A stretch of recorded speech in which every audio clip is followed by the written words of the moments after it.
One of the many useless nuggets of soi-disant philosophy that clutter the mind of man is the half-truth that what you don't know won't hurt you. The story you're about to hear categorically denies this eternal verity.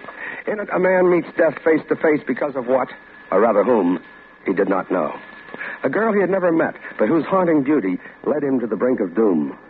The role of the hapless and harassed victim is played by an actor well known to American audiences as the newspaper correspondent in Foreign Intrigue. Tonight, he doffs his trench coat for a pitchman's benny and abandons the cobblestones of Stockholm for the sidewalks of Chicago's Loop. Listen then as Jerome Thor stars in 19 Deacon Street, which begins in just 1 minute. As most of you know, G-Man is a nickname tacked on FBI agents about 20 years ago by some gangsters, and the name stuck. The FBI, Federal Bureau of Investigation, is part of the Department of Justice. It's a detective agency that goes after people who break federal laws. The FBI also does counterintelligence work, ferreting out spies and saboteurs. An amazing thing is that despite the extreme dangers of their responsibility, it wasn't until 20 years ago that they were given authority to carry guns. With no other weapons than courage, resourcefulness, and determination, they had to track down and bring in dangerous racketeers and spies whose business was wholesale murder.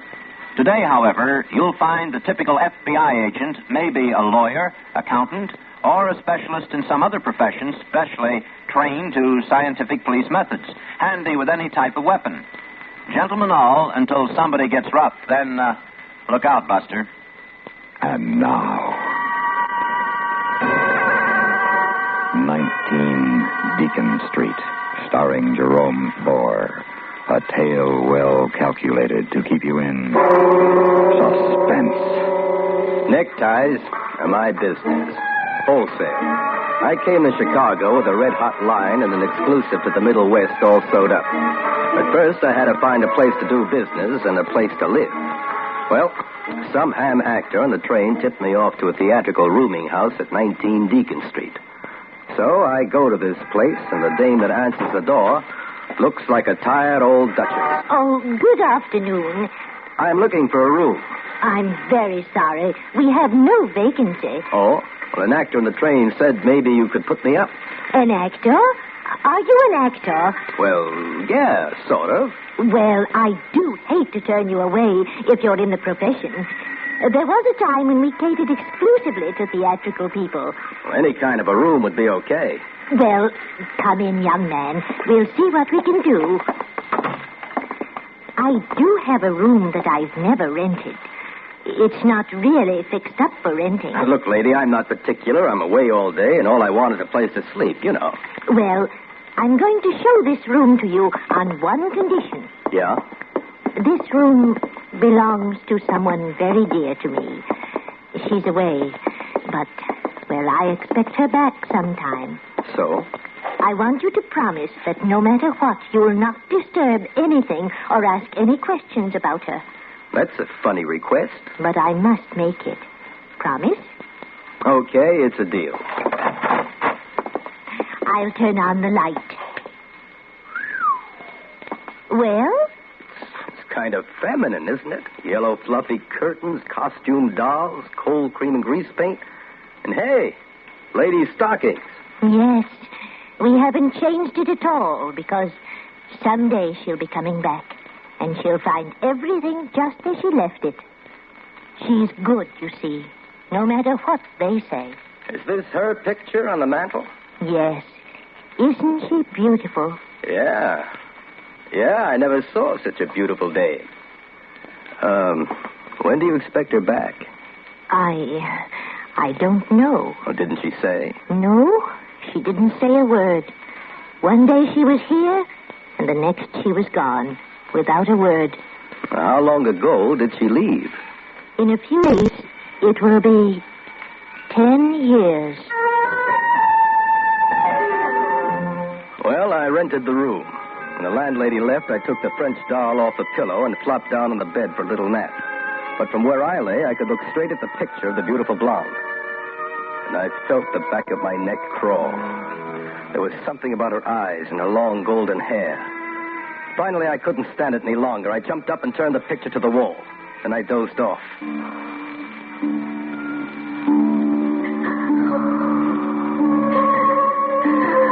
There she was. My dream. Crying. Just her face. Soft gray eyes and the golden hair. What was she crying about?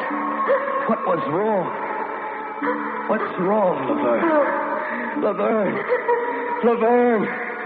What's the matter, Laverne? Mr. Schwartz! Mr. Schwartz! Laverne, what are you crying?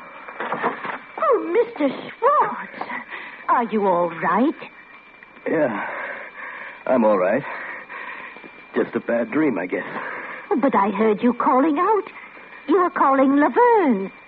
Who? Laverne.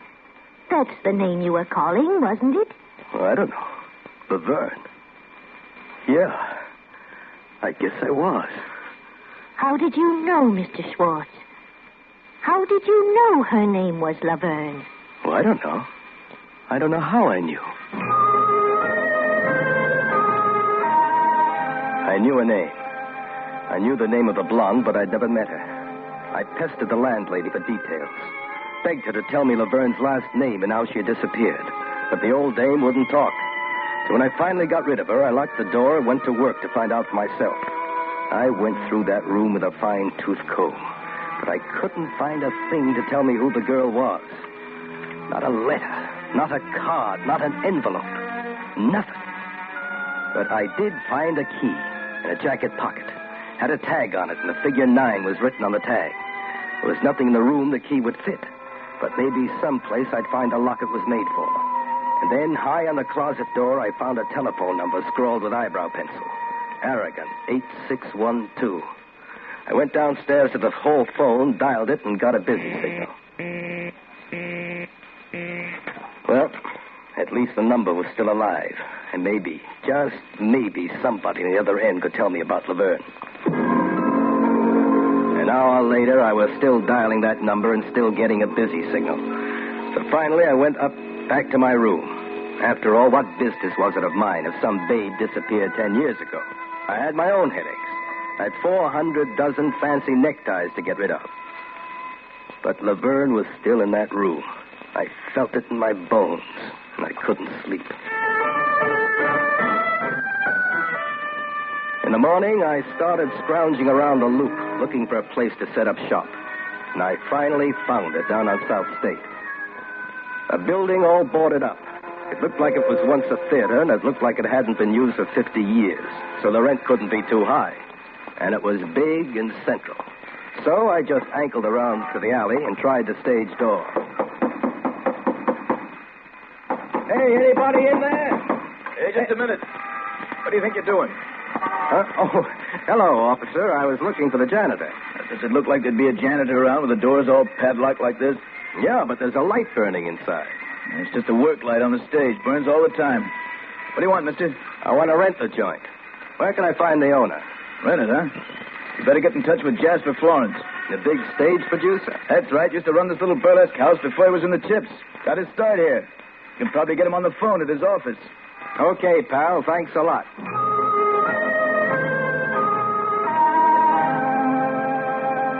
Good morning, Florence Productions. Hello. I'd like to speak to Mr. Florence, please. Who's calling, please? My name's Schwartz. What do you wish to talk to Mr. Florence about, please? He's very busy. Yeah, I know, but I ain't no ham actor looking for a job. Tell him I want to rent some space from him. Rent space? Yeah, the old Florence Theater on State Street. Oh, Well, hello? I'm sorry, but the Florence Theater is not for rent. Not for rent. But why? Mr. Florence orders.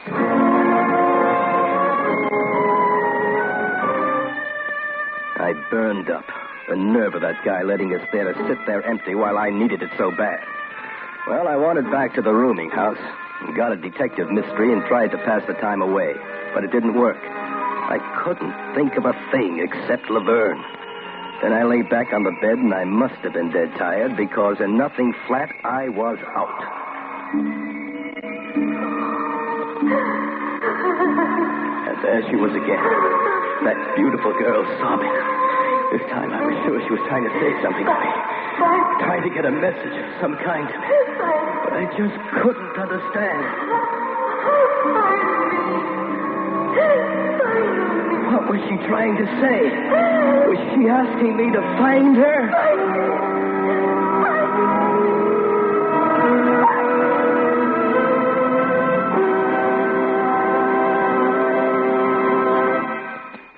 In a moment, we continue with the second act of Suspense.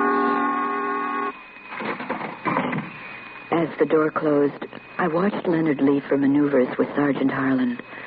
There was something I couldn't understand. Leonard was intelligent.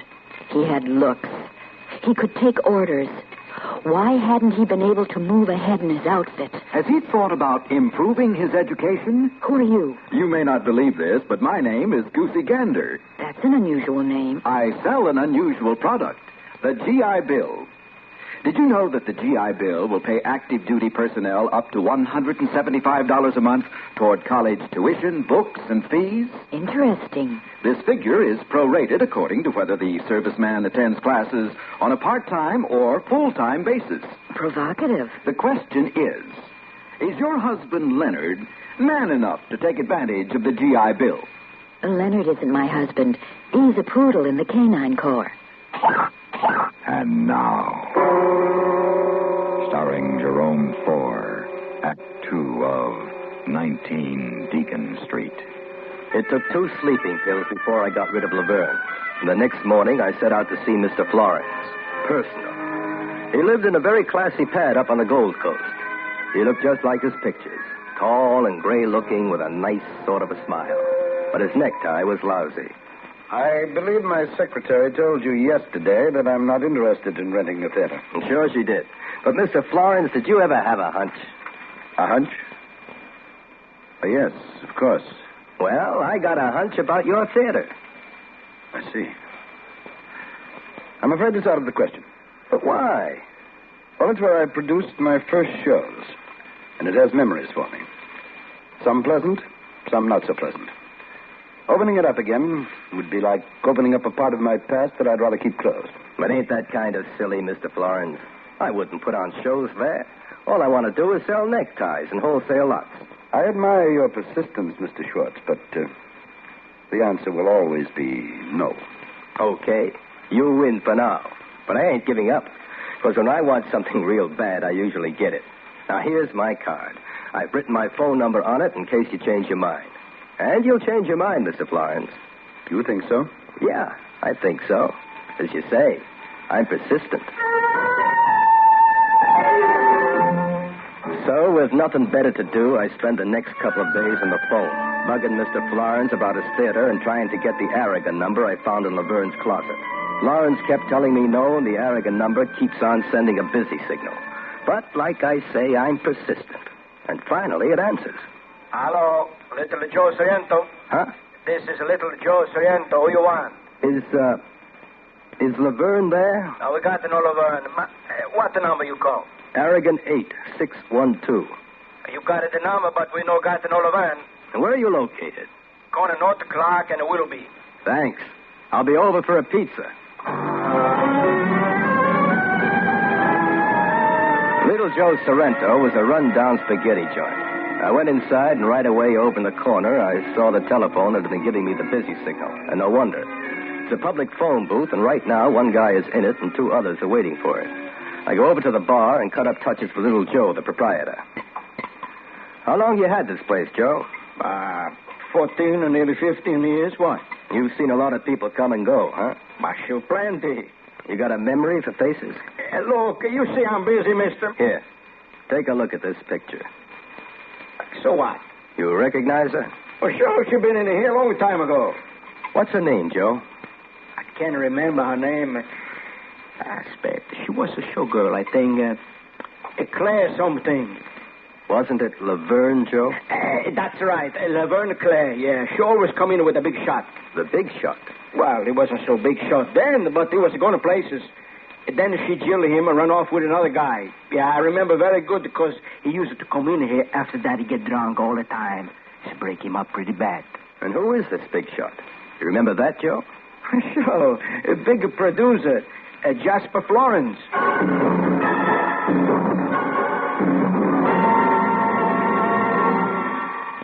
In In just a moment, we continue with the third act of Suspense.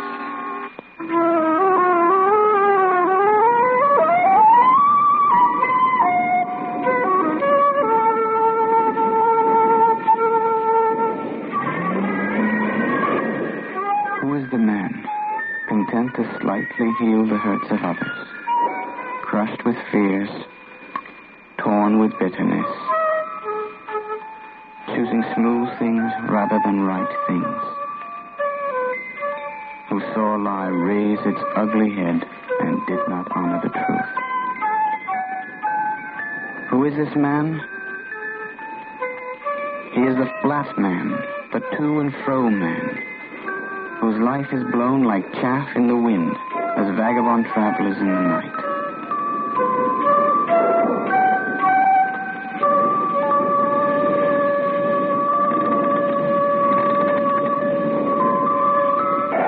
And now, starring Jerome Thor, Act 3 of 19 Deacon Street. Well, that was that. So, first thing tomorrow, I'd go out and find some other place to peddle my ties.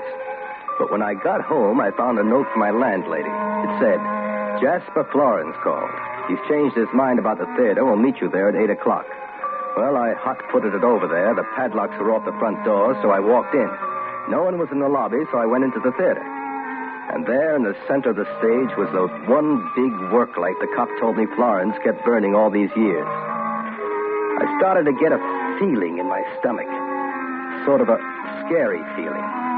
There on that big stage is where Laverne danced. How she must have killed her audience. I walked down the long aisle, then up the stairs onto the stage and looked around. Way up above me in the shadows were the flies alongside the catwalk, and the asbestos curtain, an old-fashioned one, and a heavy wooden roller. I was looking at it when I saw something that made me almost drop in my tracks. I saw somebody move. I was sure of it. Just off stage, a guy moved in the darkness. Come out of there, you! Out of there! He didn't move. I walked over closer. The dressing room, and the guy I saw was Maurice Swartz. That's right, me, Maurice Swartz, reflected in a dressing table mirror. Well, just then I saw a door to another dressing room across the hall. And on it was the number 9. I remembered the key I had picked up in Laverne's room. In a flash, I had it out of my pocket and was trying to get in the door. Number 9, the tag said, and it worked. I stepped in, and then I stepped on something. It was dark, and I couldn't figure what it was, so I lit a match. There on the floor were the white bones of a skeleton. Beside them, long golden strands of hair. Then I knew. Florence had killed her. He had killed her, then closed his theater and locked it up so she'd never be found. No wonder he wouldn't drink. And because I wouldn't take no for an answer, he thinks I know something about her murder. That's why he called me down to the theater. That's why he left the door unlocked. To get me in here and never let me out. He's in here somewhere now. But where? I had to get out of there fast. There was only one exit across the stage, over the footlights, and out the door I'd come in. I crossed to the stage and reached the footlights when suddenly the master curtain was unrolling, crashing down on me. I jumped back just in time. So that's Schwartz. If that roller had hit you, it would have saved me the trouble. Florence, where are you? You can't see me, Schwartz, but I can see you.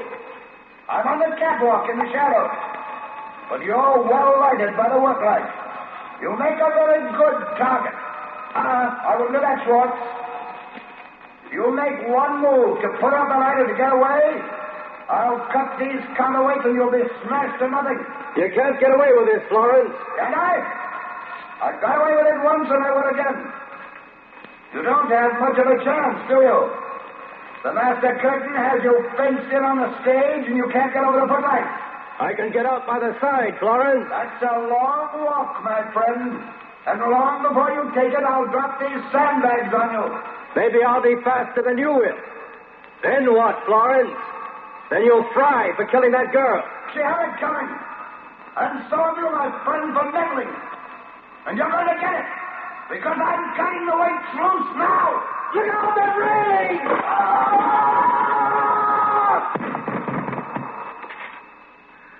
That's a long way to fall. And an awful way to die. Even for you, Florence.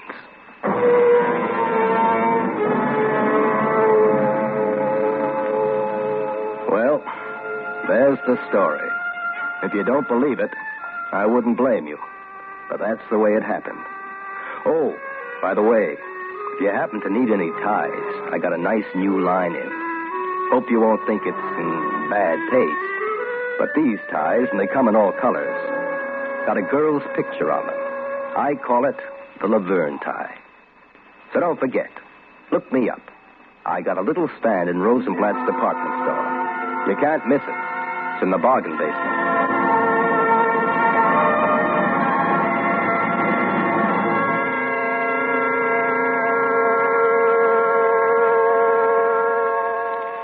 Suspense, in which Jerome Thor starred in William N. Robeson's production of 19 Deacon Street by Lawrence Marcus and Robert Webster Light. Supporting Mr. Thor in 19 Deacon Street were Paula Winslow, Sidney Scott, Jack Crucian, Ted DeCorsia, and Norm Alden. Listen. Listen again next week when we return with another tale well calculated to keep you in suspense.